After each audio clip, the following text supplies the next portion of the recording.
मित्रों नमस्कार। अपने बीच भारतीय जनता पार्टी के माननीय राष्ट्रीय प्रवक्ता और सांसद डॉक्टर सुधांशु त्रिवेदी जी आपको संबोधित करेंगे। भ्रष्टाचार का दंश झेल रहे दिल्ली के भारतीय जनता पार्टी के प्रदेश अध्यक्ष माननीय वीरेंद्र सचदेवा जी भी आपको संबोधित करेंगे। मेरा विनम्र निवेदन है माननीय सुधांशु जी से कि आपको संबोधित करें।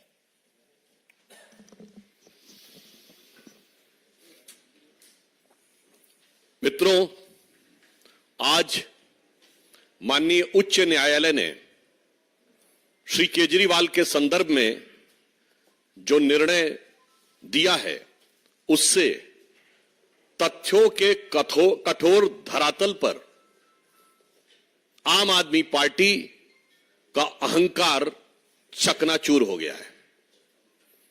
स्वघोषित कट्टर ईमानदार का किरदार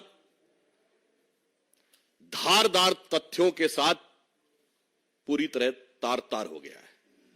यह सामान्य बात नहीं है।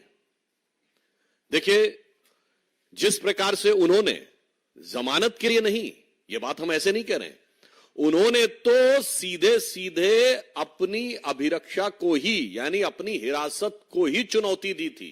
अहंकार यह था कि मुझे छूट नहीं चाहिए, मुझे दूसरे को गलत साबित करना, इसलिए मैंने कहा कि वह अहंकार चूर चूर हो गया है। क्योंकि माननीय न्यायालय ने जो अभी मीडिया में प्राप्त सूचना उसके अनुसार यह बिंदु स्पष्ट कहा है, court clarifies that the petition is for deciding the arrest is illegal। क्योंकि उन्होंने तो सीधे यह कहा था कि अरेस्ट ही इलीगल है, यानी वो जमानत मांग ही नहीं रहे थे और इतनी बड़े अहंकार के साथ वो आगे बढ़ने का प्रयास कर रहे थे। दूसरा विषय बहुत स्पष्ट मैं आपके सामने उद्धृत करना चाहता हूं।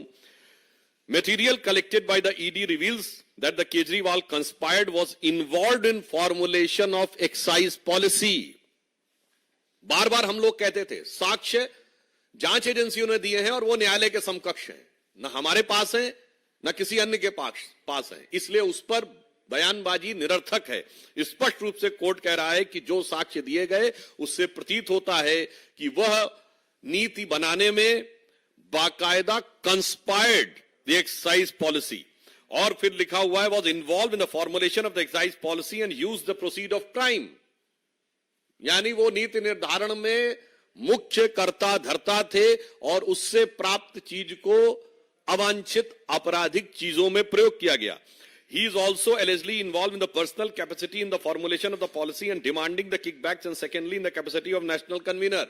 यानी प्रथम दृष्टया वो नीति को बनाने में मुख्य सूत्रधार थे और फिर उसके बदले में धन प्राप्त करने में अपनी दूसरी भूमिका यानी आम आदमी पार्टी के संयोजक के रूप में कर्ता धर्ता थे। उसके उपरांत माननीय न्यायालय ने एक और गंभीर ऑब्जर्वेशन दिया है। Court says doubting grant of the pardon of the approver amounts to casting aspersion on judicial process, अर्थात किसी को जमानत दी गई या नहीं इस पर टिप्पणी करना सीधे सीधे न्यायपालिका के ऊपर टिप्पणी करने के समान है। भाई अगर आप देखें तो इसी आधार के ऊपर अभी संजय सिंह जी को तो बेल मिली है। आप इस ढंग से राजनीतिक आधार के ऊपर कोर्ट के निर्णयों के ऊपर समीक्षा, आक्षेप और कटाक्ष नहीं कर सकते। इसके आगे और स्पष्ट रूप से कहा गया है, who gives ticket for contesting election and who purchases electoral bond is not the concern of the court. यह बहुत महत्वपूर्ण प्रेक्षण है, is a very significant observation by the high court कि किसको टिकट दिया गया, किसने इलेक्टोरल बॉन्ड लिया, इस विषय का कोर्ट की प्रोसीडिंग से कोई लेना देना नहीं है। अर्थात जो एक कानूनी विषय को वह राजनीतिक विषय बताने का प्रयास कर रहे थे, that was cleverly when he was trying to put a cover of technicality on their hidden motive of politicality, which has been totally discarded by the court। अब देखिए एक और बिंदु पे कहा है, the investigating agency under the criminal jurisprudence can't be directed to conduct the investigation as per convenience of the person. जो वो बार बार कहते थे कि ईडी हमें ये बताए कि इस तरीके से मुझे जवाब देना या उस तरीके से मुझे इस कैपेसिटी में बुलाया जा रहा है, इस कैपेसिटी में, बहुत स्पष्ट कहा है कि आरोपी को यह अधिकार नहीं है किसी व्यक्ति को कि वो ये तय करे कि किन नियमों, किन प्रावधानों या किस प्रक्रिया के तहत अथवा किस रूप में जांच एजेंसी उससे जांच करना चाह रही है।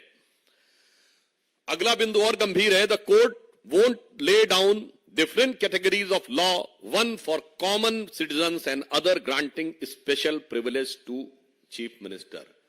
आम आदमी पार्टी, मैं पुनः अंडरलाइन करके कहता हूं, आम आदमी पार्टी के तथाकथित आम आदमी मुख्यमंत्री के बारे में स्पष्ट रूप से माननीय न्यायालय कह रहा है कि सामान्य यानी आम आदमी के लिए एक नियम और आम आदमी पार्टी के मुख्यमंत्री के लिए दूसरा नियम, यानी नाम तो आम, दीवाने आम, और चाहते हैं कि डील किया जाए दीवाने खास की तरह, तो ये खासो खुसूस खासियत पूरी तरीके से खारिज कर दी गई कोर्ट के द्वारा। पुनः मैं कहना चाहता हूं, यह सबसे महत्वपूर्ण बात है, ये वही थे जो नाना प्रकार की चीजें कहते थे, मैं बंगला नहीं लूंगा, मैं गाड़ी नहीं लूंगा, मैं टोपी पहनूंगा, मैं सिक्योरिटी नहीं लूंगा, वगैरह वगैरह। जबकि मैं सारी बातें कर रहा हूं, ये सारी चीजें आवश्यकता होती हैं, सुरक्षा की आवश्यकता होती है, परंतु ये जो आम आदमी का चोला था वो पूरी तरीके से धराशायी हो गया, क्योंकि वो खुद एक खास ट्रीटमेंट चाह रहे थे। इसके उपरांत कोर्ट कहता है, court on necessity of arrest, जो उन्होंने कहा कि क्यों उनको हिरासत में लेना चाहिए। ED was in process of enough material which has led to arrest of Kejriwal, non joining of investigation by Kejriwal, delay caused by him was also impacted those in the judicial custody. अर्थात उनका बार बार ईडी के संबंध को दरकिनार करना, जवाब देने से मना करना, यह गलत था और पर्याप्त मटेरियल उपलब्ध था उनसे पूछताछ और जांच करने के लिए। दूसरा, एक गंभीर बात कही गई जो बार बार न्यायिक प्रक्रिया को राजनीतिक रंग देने का प्रयास और उसके ऊपर राजनीतिक आक्षेप करने का प्रयास है। उस पर कोर्ट ने साफ कहा है, जजेस are bound by the law not by the politics. आप उसमें राजनीति करना चाहते हैं क्योंकि आप लगातार 9 सम्मन डिले कर रहे थे, क्योंकि आपको पता था कि लोकसभा का चुनाव आने वाला, अनायास नहीं आने वाला था। इसका अर्थ यह हो गया कि आप न्यायिक प्रक्रिया को राजनीतिक दहलीज तक ले जाने का कार्य आप कर रहे थे। कोर्ट ने स्पष्ट कहा है, किसी भी प्रकार की राजनीतिक गतिविधि से न्यायिक प्रक्रिया प्रभावित होने वाली नहीं है, अर्थात टाइमिंग वाली बात ध्वस्त हो गई। देन उसके आगे और उससे गंभीर बात कही है, political considerations can't be brought before court of law. जो इस प्रकार की बात कहना कि चुनाव आ रहा है, वैसे तो ये लोग इस बात के बड़े आदतन शरारती हैं।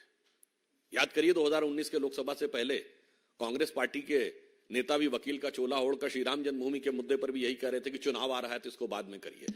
आज भ्रष्टाचार के मुद्दे पे चुनाव आने की बात पे कही तो कोर्ट साफ साफ कह रहा है कि किसी भी प्रकार का राजनैतिक संदर्भ न्यायालय के समक्ष देना उचित नहीं है। इसके उपरांत कोर्ट कहता है, court are concerned with the constitutional morality not the political morality. Court साफ कहता है कि ये जो आप तथाकथित अपनी नैतिकता राजनीति का बात करते हैं, इससे कोर्ट को कोई मतलब नहीं है, वो केवल हार्ड कोर फैक्ट्स के बारे में कहता है। अब आगे की बात और भी गंभीर है, जो कहते थे चवन्नी नहीं मिली।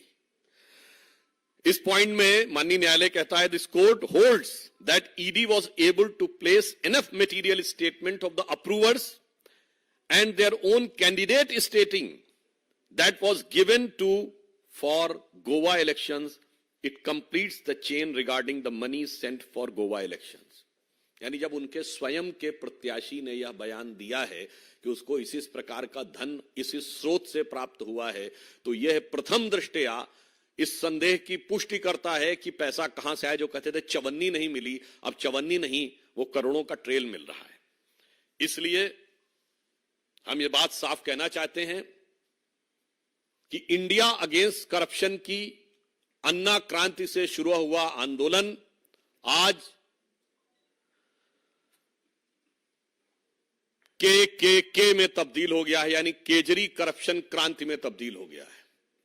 एक दशक के अंदर इतना बड़ा पराभव संभवतः भारत की राजनीति में कभी देखने को नहीं मिला होगा। और इसी के साथ एक बात और साफ हो गई है कि ये तथाकथित इंडी गठबंधन के नेताओं ने उसी रामलीला मैदान में जहां इंडिया अगेंस्ट करप्शन की क्रांति हुई थी, वहां जिस करप्शन को लेकर रैली की थी, अब साफ हो गया कि केजरीवाल जी विगत 30-35 वर्षों से जेल के अंदर बाहर जाने का जो क्रम चल रहा था, वो तमाम नेता श्री लालू प्रसाद यादव जी से लेके शिबू सोरेन जी से लेके डीएमके के नेता करुणानिधि कनिमोझी ए राजा से लेके अन्य नेताओं से रत्ती भर भी अलग नहीं हैं। न्यायिक दृष्टि से वो ठीक उतने ही दोषी हैं जितने नेताओं के साथ आज खड़े थे। तो आप सोचिए वो कहां से कहां खड़े हो गए। और उससे ज्यादा गंभीर बात यह है, आज आपने देखा कि तृणमूल कांग्रेस के सांसद जो कि पश्चिम बंगाल में हुई हिंसा को कवर फायर देने के लिए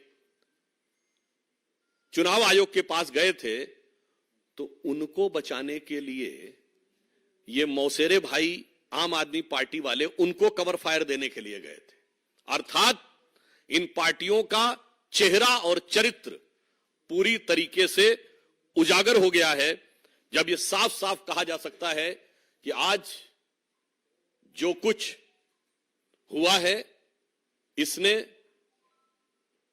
भारत की राजनीति में जन सामान्य के लिए और भारत के प्रबुद्ध नागरिकों के लिए एक प्रश्न छोड़ा है कि कई बार ये नई राजनीति के प्रयोग का छलावरण लेकर जो लोग आते हैं, उनकी अंदरूनी हकीकत क्या होती है, यह पूरी तरीके से आज साफ साफ सबके सामने आ गया है। अब स्पष्ट रूप से इस विषय को लेकर, चूंकि श्री केजरीवाल जी दिल्ली के मुख्यमंत्री हैं, तो इस संदर्भ में हमारे साथ सचदेवा जी जो दिल्ली के प्रदेश अध्यक्ष हैं, वो इस संदर्भ में अपना विचार रखेंगे।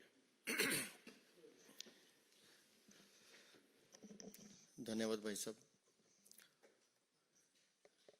भूल गए केजरीवाल कि जिंदगी में जब आप चोरी करते हैं तो उससे कई गुना ज्यादा आपको उसी जिंदगी में चुकाना पड़ता है। आज दिल्ली के करोड़ों लोगों की तरफ से हर दिल्ली वाला एक ही सवाल पूछ रहा है कि केजरीवाल, तुमने दिल्ली को शर्मसार किया है। एक दिल्ली वासी होने के नाते ये दर्द हमारे दिल में झलकता है कि जो दिल्ली देश की राजधानी है, जो दिल्ली पूरे विश्व में, पूरे भारत में सबके आकर्षण का केंद्र है, वो दिल्ली आज इसलिए कलंकित है क्योंकि उस कलंक की गाथा अरविंद केजरीवाल ने लिखी है। दिल्ली को लूटने का काम किया है।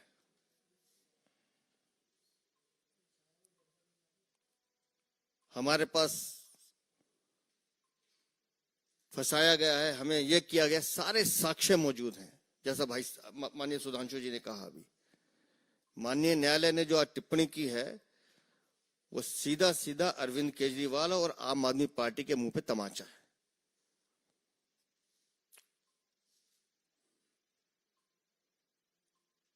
इनके कारनामों ने दिल्ली को शर्मसार किया है।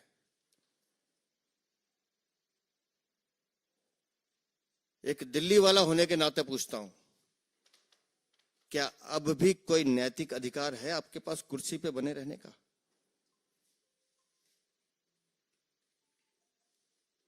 आज जिस तरह से माननीय न्यायालय ने पूरा सच आप सबके सामने रख दिया है, उसके बाद कोई नैतिक अधिकार है आपके पास कि आप कुर्सी पे बने रहें?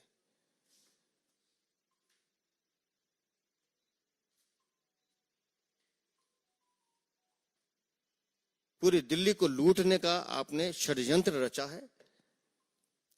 उन हजारों मां बहनों की हाय आपको लगी है अरविंद केजरीवाल, जिनके बच्चों को तुमने नशे में धकेलने का काम किया, जिनको पानी की जगह शराब की बोतल पकड़ाने का काम किया। हम मिले हैं उन माताओं बहनों से जिनके परिवार के लोग नशे में झूमकर आके उन पे हाथापाई करते थे, मारपीट करते थे। मुकदमे दर्ज हुए उन माताओं बहनों के खिलाफ भी, जो इसके खिलाफ आंदोलन कर रही थी। क्या जवाब देंगे ये लोग?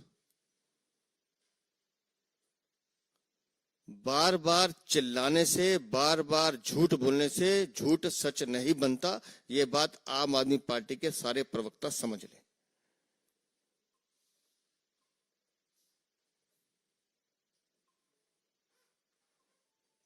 शराब नीति घोटाले में किकबैक लिया गया है, कमीशन खाई गई है, अरविंद केजरीवाल दलाली खाई गई है।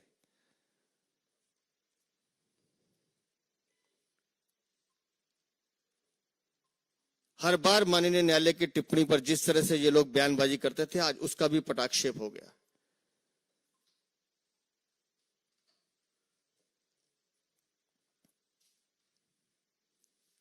पूरी दिल्ली को दगा देने वाले, दिल्ली की जनता को धोखा देने वाले, दिल्ली को लूटने वाले अरविंद केजरीवाल, तुम्हें और तुम्हारी पार्टी को दिल्ली के लोग माफ नहीं करेंगे। ये बात हम 100% कह सकते हैं। मैं दिल्ली की जनता का दर्द समझता हूं।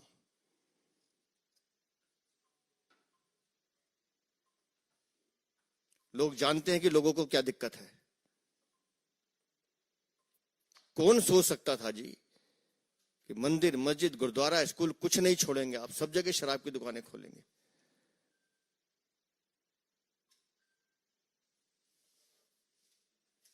हम सब ने पढ़ा है, महात्मा गांधी लिख के गए कि शराब शरीर और आत्मा दोनों का नाश करती है। अरविंद केजरीवाल, इस शराब ने तुम्हारे शरीर का, आत्मा का और तुम्हारे चरित्र का भी नाश किया है। तुमने दिल्ली के विकास को भी रोका है, दिल्ली के विकास का भी नाश किया है। ये दिल्ली वाले तुम्हें कभी माफ नहीं करेंगे।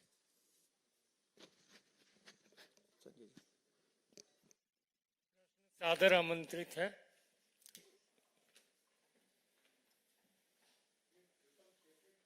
नीरज पांडे जी।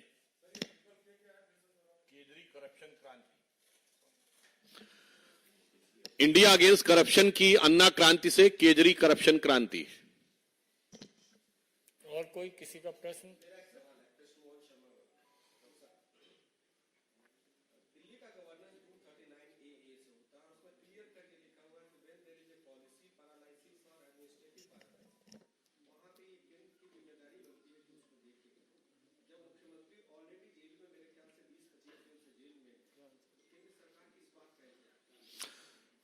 पहले तो इसके दोनों उत्तर देता हूं, नैतिक और संवैधानिक। मेरे विचार से सवाल आज उनसे पूछा जाना चाहिए कि हाई कोर्ट के इस निर्णय के बाद भी कोई ये कहेगा कि जब फला फला क्लॉज के तहत एलजी पूछेंगे तब हम इस्तीफा देंगे। ये वो जो कहते थे आरोप लगते इस्तीफा दो, आज कहते हैं हाई कोर्ट से निर्णय के बाद भी इस्तीफा न दो। अब संवैधानिक उत्तर देता हूं। आपको पता है कि दिल्ली की विधानसभा इस देश की एक ऐसी विधानसभा है जो सतत सत्र में रहती है, यानी साइन डाई होता ही नहीं है, जबकि वो मिलती साल में एक ही बार है बजट पास करने के लिए। क्यों? क्योंकि अगर साइन डाई कर देंगे यानी सत्रावसान कर देंगे तो उपराज्यपाल से नए सत्र को दोबारा प्रारंभ करने के लिए अनुमति लेनी पड़ेगी। तब राज्यपाल को बोलना होता। जब सत्र में चल रही है विधानसभा तो प्रथम दायित्व विधानसभा अध्यक्ष का बनता है, तदोपरांत राज्यपाल का। तो उनसे पूछिए, जैसे पार्लियामेंट सेशन में होती ना तो आप क्या कहते हैं कि भाई ऑर्डिनेंस नहीं आएगा because parliament in the session, तो the daily assembly is in perpetual session. तो भाई नैतिक भी सवाल आपसे है और संवैधानिक सवाल भी आपसे है।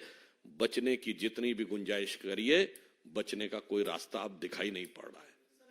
एक मिनट भाई, तोसी मंडोला यही नहीं।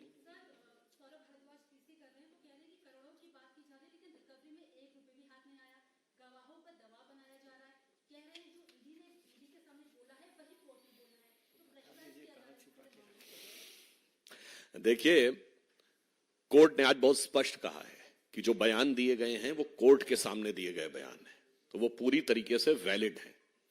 और पुनः मैं कह रहा हूं, यही सब तो बातें कहते थे। अभी जो मैंने आपको ऑब्जर्वेशन सुनाया उसमें क्या है कि उनका कहना है कि they are having enough evidence, यानी पर्याप्त साक्ष्य और मटेरियल मौजूद है इस बात पर विश्वास करने के लिए कि वो इन्वॉल्व थे।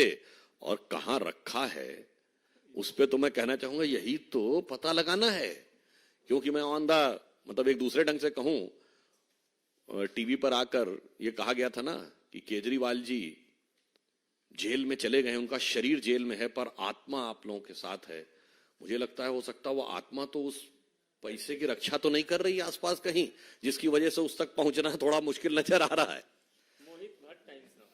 Sudhanshu sir, the focus of Aam Aadmi Party's reply to your PC and what has happened in court is about that how witnesses were being harassed, though court has made strong observations on that. They are again saying that witnesses were forced to change their statement just to frame Arvind Kejriwal, and they are again attacking BJP.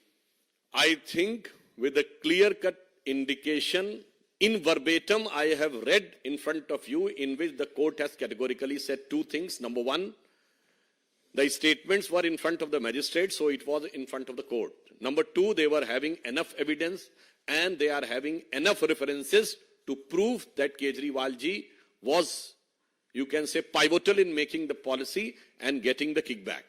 So I think, again, जिसे कहते हैं, मतलब इसको मैं जब तक निर्णय ना आ जाए तो मैं शब्दशः न लिया जाए, पर एक कहावत होती है, चोर चोरी से जाए हेरा फेरी से न जाए।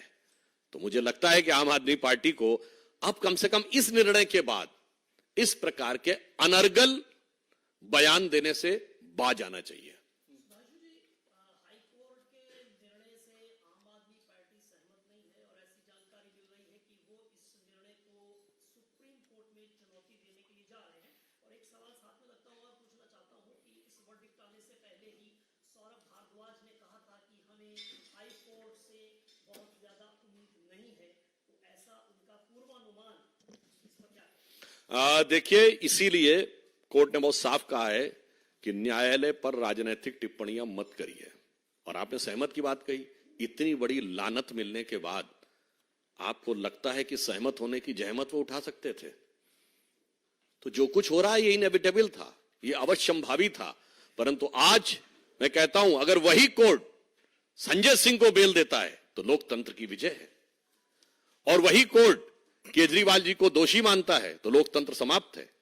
वही कोर्ट यदि इलेक्टोरल बॉन्ड पे वो निर्णय देता जो उनके अनुकूल लगता है तो लोकतंत्र की विजय है।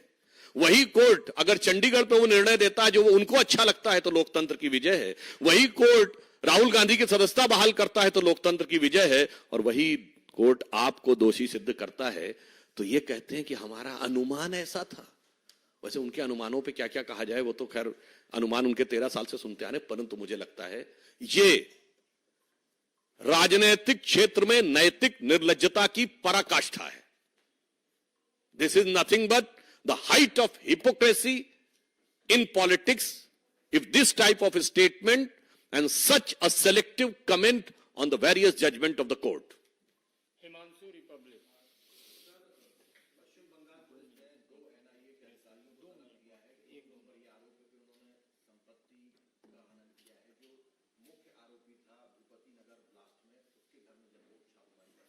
देखिए, जो पश्चिम बंगाल में घटना है वो बहुत दुखद और गंभीर है।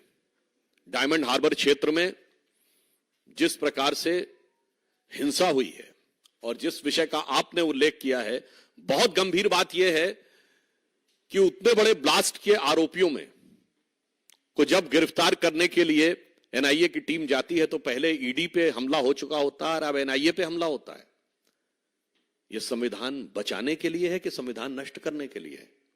उसके बाद मुख्यमंत्री किस प्रकार का बयान देती हैं कि साहब वो आधी रात में आए थे बगैर पुलिस को बताए हुए, जबकि मिदनापुर पुलिस के एसपी ने साफ कहा कि वो सवेरे आए थे, पुलिस को बता कर गए थे। दूसरा पॉइंट वो कहती है महिलाओं के साथ दुर्व्यवहार हुआ, जबकि वहां पर वीडियो फुटेज अवेलेबल है कि उसके साथ महिला पुलिस थी। और उससे ज्यादा दुखद यह है, ये ममता जी की निर्ममता की पराकाष्ठा है कि वो कहती वो चॉकलेट बम था। जबकि उसमें जो शव के टुकड़े हैं वो कई 100 मीटर दूर तक मिले, जिसमें उनका एक कार्यकर्ता भी मारा गया है। बड़े दुख की बात यह है, अपराध और भ्रष्टाचार दोनों को संरक्षित करने में जो कुछ पश्चिम बंगाल में किया जा रहा है वो लोकतंत्र के लिए और संविधान के लिए सबसे बड़ा खतरा है। और वो सबसे बड़ा खतरा तृणमूल कांग्रेस की सरकार के अंडर में मैं कह सकता हूं कि जो परिस्थितियां हैं वो लालू प्रसाद यादव जी के शासनकाल के बिहार और समाजवादी पार्टी के शासनकाल के उत्तर प्रदेश से ज्यादा बुरी स्थितियां सुनियोजित और व्यवस्थित हिंसा के द्वारा पश्चिम बंगाल में हो रही हैं। उससे दुखद बात यह है कि जिस प्रकार से मुख्यमंत्री उनका बचाव कर रही हैं कि शाहजहां शेख का तो बचाव होता है और वहां तक तो ठीक था, अब बम धमाके वालों का भी बचाव हो रहा है। मुझे लगता है बंगाल के साथ, बंगाल की जनता के साथ, बंगाल की जनता के दर्द के साथ इससे ज्यादा दर्दनाक अन्याय नहीं हो सकता। अनामिका रत्ना अंतिम प्रश्न है, इसके बाद प्रश्न नहीं ले पाएंगे, बहुत समय हो चुका है।